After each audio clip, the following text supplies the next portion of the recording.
나는 부산 동래구에 30년 넘게 살았다. 어릴 적부터 쇠미사는 내 일상 한가운데 있었다. 학교를 마치고 친구들과 자전거를 타던 곳도 어머니가 절에 가실 때 따라 올라가던 길도 모두 그 산이었다. 사람들은 그저 낮은 동네산이라고 생각하지만 나한텐 늘 이상하게 불편한 기억이 많았다. 이유 없이 길을 잃는다든가 아무도 없는데 발자국 소리가 겹쳐 들린다든가. 하지만 그런 건 그냥 어릴 적 착각이라며 넘겼다. 그날은 봄비가 지나간 바로 다음 날이었다. 공기가 이상하게 무겁고 축축했다. 나는 퇴근길에 괜히 머리를 식히고 싶어서 쇠미산에 올랐다. 평소에도 자주 가던 산이니까 별 생각 없었다.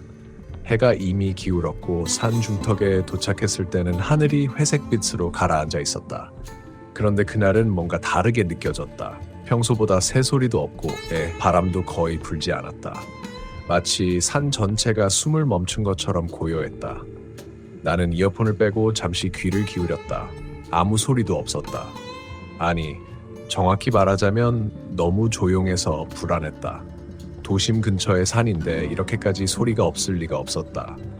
나는 핸드폰 손전등을 켜고 산길을 따라 천천히 걸었다. 습기가 짙어서 땅이 눅눅하게 미끄러웠다. 그때부터 이상한 냄새가 났다. 썩은 나무 냄새 같기도 하고 오래된 흙 냄새에 비린기가 섞인 것 같기도 했다. 코끝이 찌르할 정도로 자극적이었다. 나는 처음엔 근처에 죽은 동물이 있나 싶었다. 하지만 그 냄새는 계속 나를 따라왔다.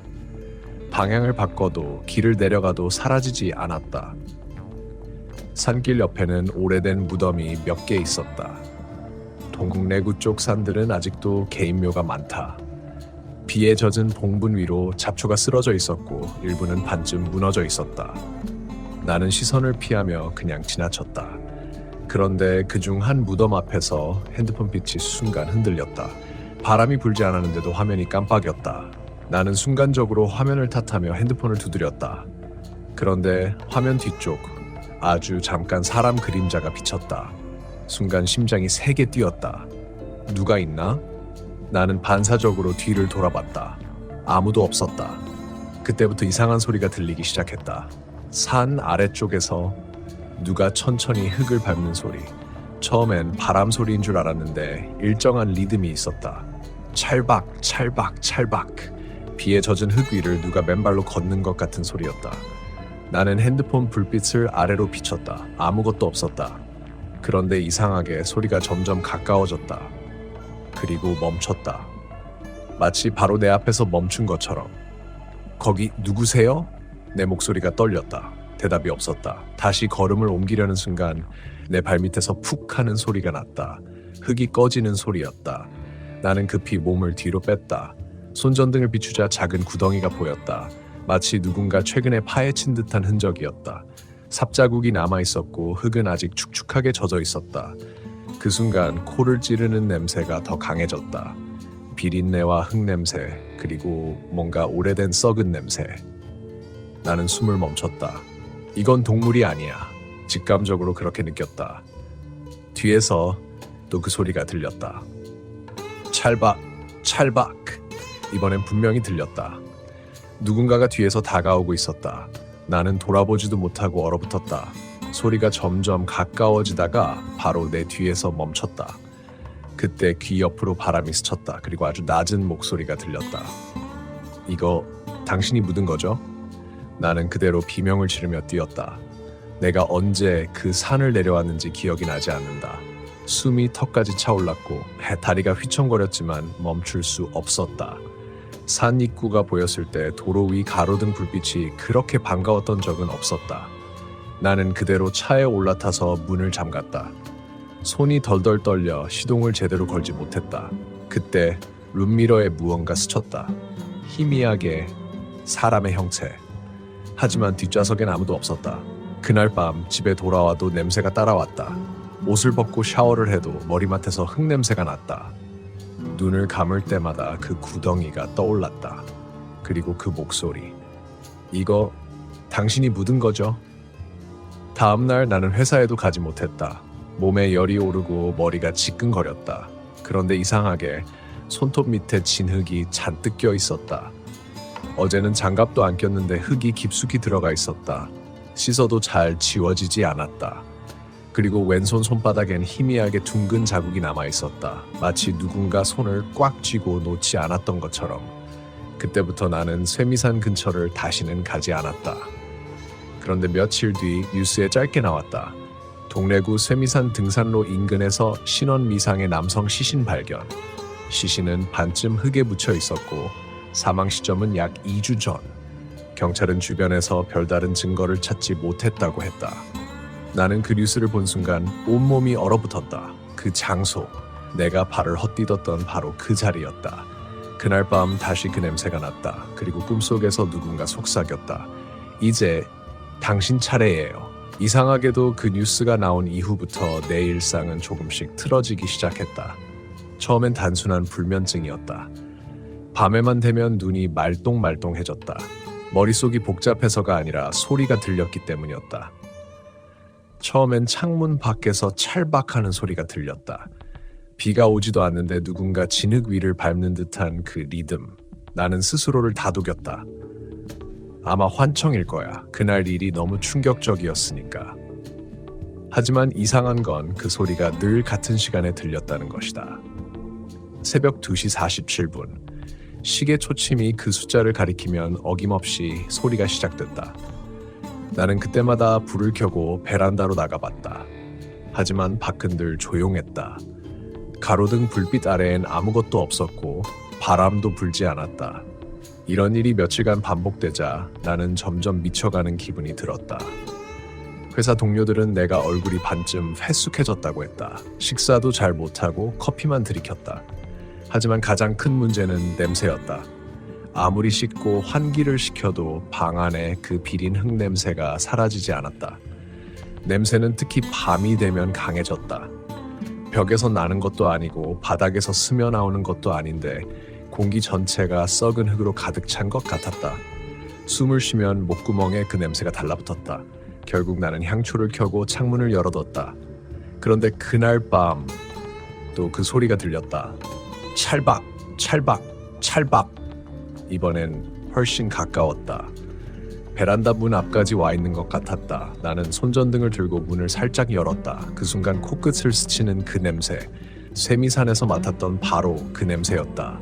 나는 두려움에 문을 닫으려 했다. 그런데 바람이 불지도 않았는데 커튼이 휘날렸다. 그리고 커튼 뒤로 뭔가 움직였다. 작고 굽은 어깨, 그리고 사람의 뒷모습이었다. 나는 비명을 지를 수도 없었다. 그 존재는 고개를 천천히 돌렸다. 하지만 얼굴이 보이지 않았다. 어둠 속에서 형체만 있었고 몸은 반쯤 투명했다. 눈처럼 보이는 부분만 희미하게 반짝였다. 그 순간 나는 문을 세게 닫고 뒤로 물러났다. 손전등을 떨어뜨리며 넘어졌는데 불빛이 벽을 스치자마자 사라졌다. 방 안은 완전한 어둠에 잠겼다. 그리고 그 어둠 속에서 그 목소리가 다시 들렸다. 이거 당신이 묻은 거죠? 그 말을 들은 순간 눈물이 쏟아졌다. 나는 아무 짓도 하지 않았다. 그저 우연히 그곳을 지나쳤을 뿐인데 하지만 그 목소리는 계속 속삭였다. 당신이 밟았잖아요. 당신이 덮었잖아요. 나는 머리를 감싸쥐고 울었다. 하지만 아무리 귀를 막아도 그 목소리는 머릿속에서 울렸다. 하얗게 정신이 나간 채로 아침을 맞았다. 햇빛이 창문을 비췄을 때서야 목소리가 멈췄다. 그날 이후 나는 회사를 그만뒀다. 집 안에 있으면 환청이 들리고 밖으로 나가면 냄새가 따라왔다. 이제는 냄새가 사람 냄새처럼 느껴졌다. 아무리 멀리 가도 그 냄새가 코끝을 떠나지 않았다. 결국 나는 결심했다. 다시 그 산에 가야겠다. 나는 스스로에게 이렇게 말했다. 확인만 하면 돼. 그냥 그 자리를 다시 보고 오면 끝이야. 밤이 되자 나는 차를 몰고 쇠미산으로 향했다. 도로 위에 가로등 불빛이 낯설게 느껴졌다. 차 안의 라디오에서는 뉴스가 흘러나왔다. 지난주 쇠미산 일대에서 발견된 변사체의 신원은 아직 확인되지 않았습니다. 주민들은 밤 산행을 삼가다라는. 나는 급히 라디오를 꺼버렸다. 산 입구에 도착했을 때 나는 잠시 차 안에서 숨을 고르며 손전등을 켰다. 심장이 계속 두근거렸다. 산길로 들어서자 그 냄새가 다시 피어올랐다. 비린 흙냄새, 그리고 이상하게 따뜻한 냄새. 그건 사람의 살냄새 같았다. 나는 최대한 침착하게 걸었다. 길은 이전보다 더 질척거렸고 바람이 없는데 나뭇가지가 스쳤다. 땅을 밟을 때마다 물컹한 감촉이 느껴졌다. 그 감촉이 너무 생생해서 나는 한 걸음씩 조심스럽게 내딛었다.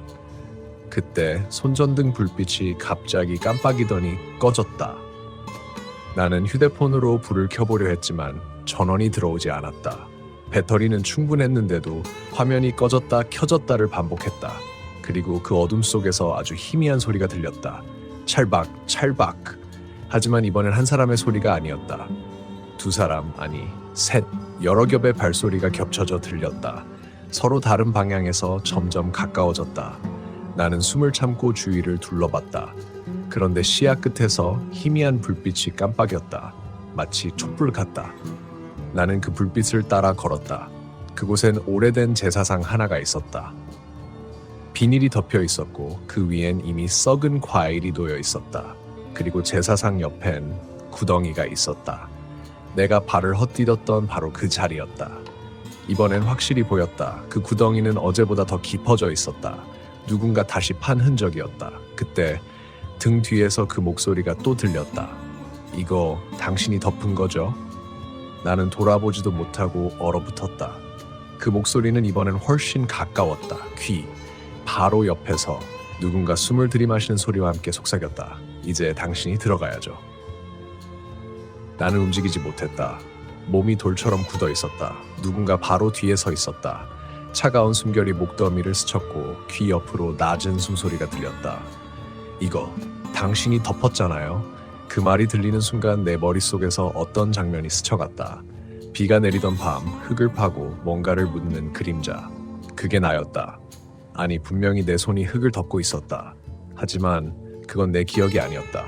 심장이 미친 듯이 뛰었다. 아니야. 난 그런 적 없어. 난 그냥... 하지만 말이 끝나기도 전에 그 목소리가 끊었다. 그럼 왜 당신 손톱 밑에 흙이 있었을까요? 나는 그 자리에 주저앉았다. 손바닥을 들여다보았다. 며칠째 사라지지 않던 그 둥근 자국. 지금은 더 짙어져 있었다. 마치 누군가 내 손을 잡고 끌어당기듯 손바닥 안쪽으로 새겨져 있었다. 그때였다. 주위의 공기가 바뀌었다. 바람 한 점 없던 산속에 갑자기 속삭임 같은 바람 소리가 불었다. 그건 나뭇잎이 흔들리는 소리가 아니라 수십 명의 목소리가 겹쳐진 듯한 낮은 울림이었다. 여기 묻었잖아. 여기서 죽었잖아. 당신이 덮었잖아. 나는 귀를 막았다. 하지만 그 소리는 내 머리 안에서 들렸다. 눈을 감자 어둠 속에서 얼굴들이 떠올랐다. 진흙으로 덮인 얼굴들, 눈도 입도 없는 형체들. 그들은 모두 나를 보고 있었다. 그리고 그들의 입이 동시에 움직였다. 같이 가요. 나는 비틀거리며 일어섰다. 손전등도 휴대폰도 다 고장 나 있었다. 오로지 어둠과 냄새 그리고 그 속삭임뿐이었다. 나는 무작정 산 아래로 내려가려 했다. 하지만 길이 사라져 있었다. 매번 다니던 길인데 방향을 잃었다. 나무들이 얽혀 있었고 발밑은 질퍽했다. 걸음을 옮길 때마다 뭔가 발목을 잡아당겼다. 그때 발밑에서 무언가가 잡아당겼다. 확실히 손이었다. 나는 소리를 지르며 몸을 빼냈다. 그 손은 흙 속으로 사라졌지만 그 감촉이 너무나 선명했다. 차갑고 끈적했다. 그리고 그 손이 사라진 자리에서 희미한 불빛이 피어올랐다. 나는 본능적으로 그 불빛을 따라갔다. 불빛은 점점 커지더니 산 중턱에 작은 공터를 비췄다. 그곳엔 낡은 천막 하나가 있었다. 바람에 찢긴 천막 사이로 종이 조각들이 날렸다. 나는 조심스럽게 다가가 안을 들여다봤다. 안에는 아무도 없었다. 대신 빗물에 젖은 신분증이 하나 놓여 있었다. 박영진 플랜 동래구 주소가 적혀 있었다. 그리고 그 옆에는 녹슨 삽 하나. 삽자루에는 붉은 끈이 감겨 있었다. 나는 그 끈을 보는 순간 심장이 멎을 것 같았다. 그건 내가 어릴 때 세미산 절에서 보았던 재물에 묶던 끈이었다. 그때 등 뒤에서 누군가 말했다. 그 사람 내가 묻었어요. 나는 몸이 굳었다. 그 목소리는 내 목소리였다.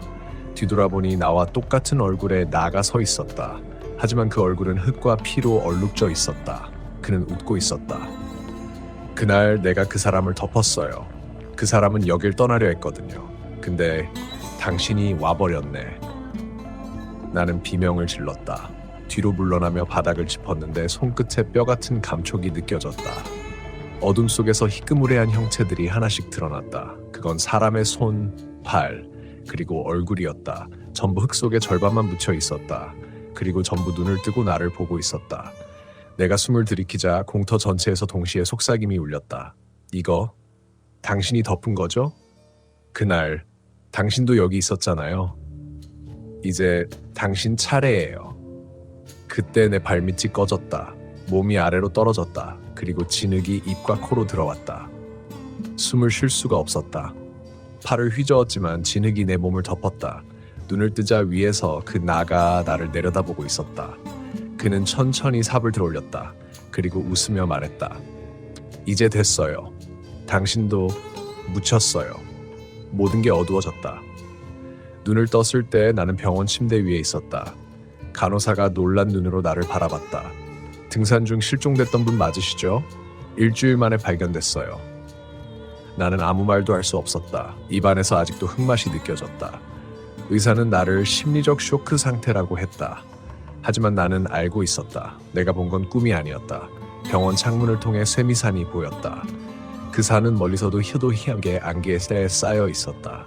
그리고 그 안개 속에서 분명히 누군가 서 있었다.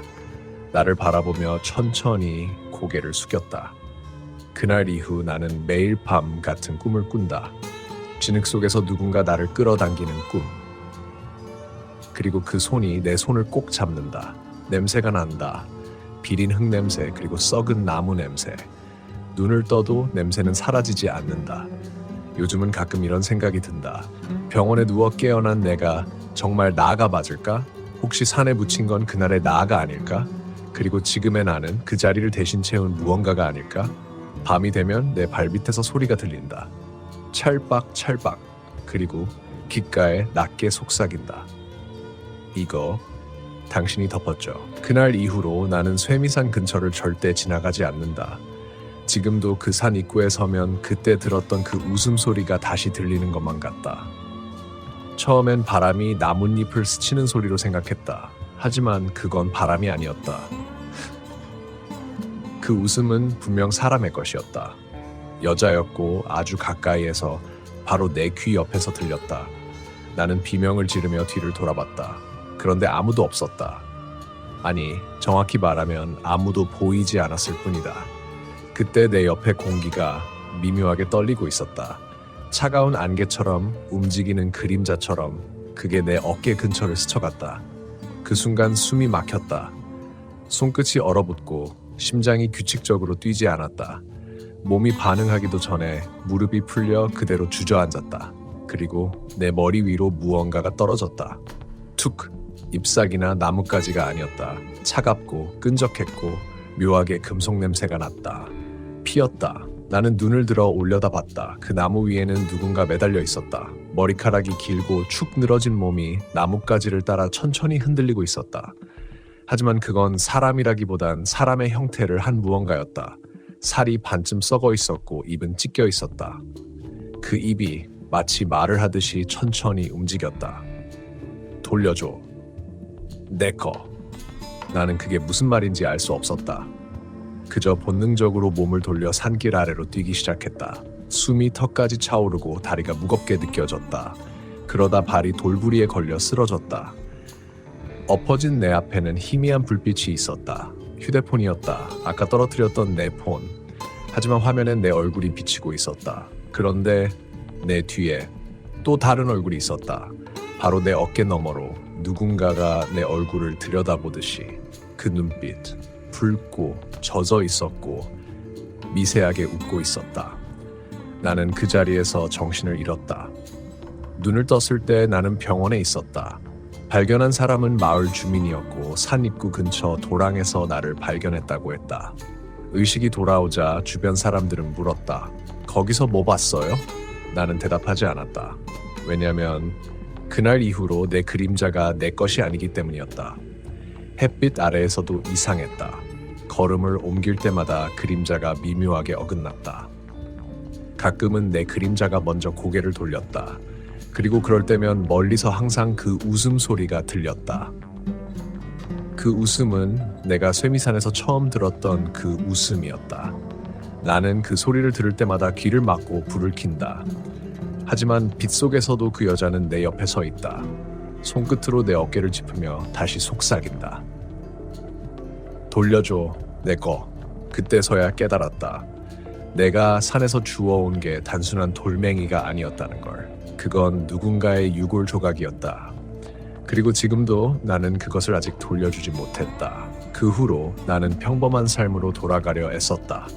퇴원하자마자 휴대폰을 새로 사고 쇠미산 근처엔 절대 가지 않았다. 회사 사람들에겐 단순한 등산 사고라고만 했다. 다들 고개를 끄덕이며 무리하지 말라고 했다. 겉으론 평범한 일상으로 돌아온 것 같았다. 하지만 밤만 되면 모든 게 달라졌다. 처음엔 사소했다.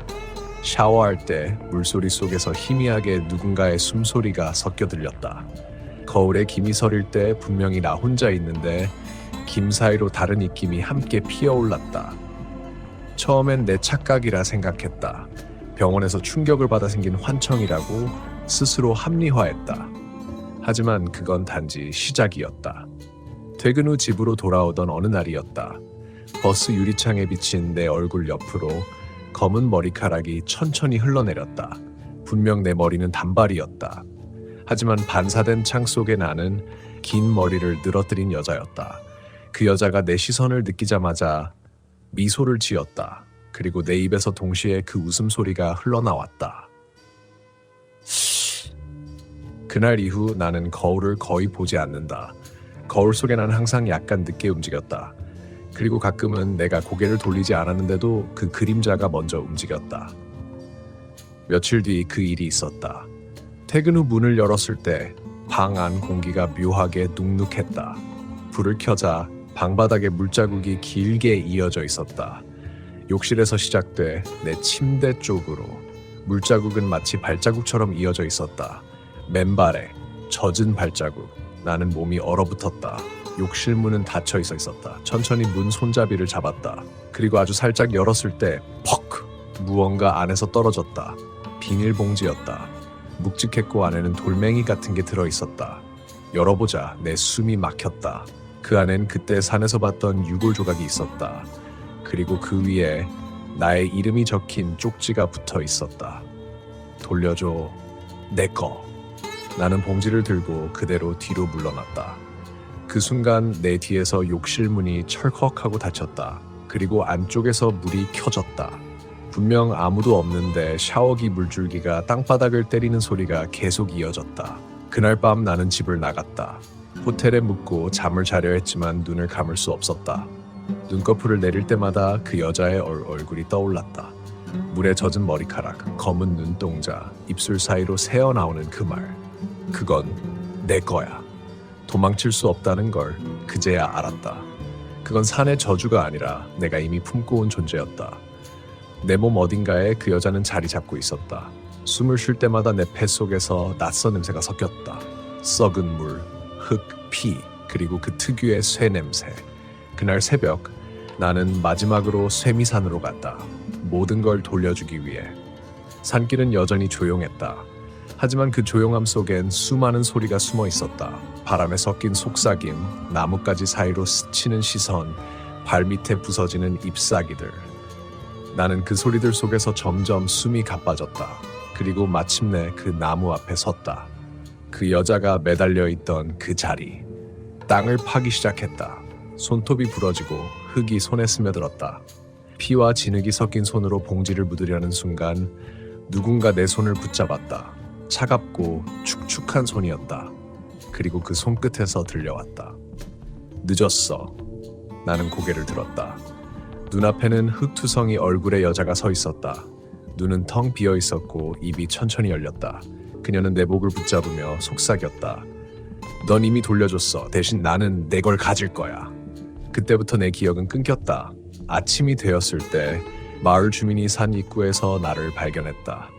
나는 멀쩡히 걸어 나왔지만 내 왼손이 사라져 있었다. 아무 흔적도 없이 마치 깔끔하게 잘려나간 듯한 모습이었다.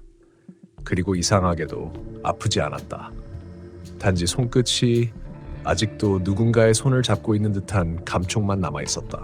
병원 침대에 누워 있을 때 나는 처음으로 내 몸이 내 것이 아닌 느낌을 받았다. 왼쪽 팔꿈치 아래가 통째로 사라졌는데 희한하게 그 손의 감각은 여전히 남아 있었다.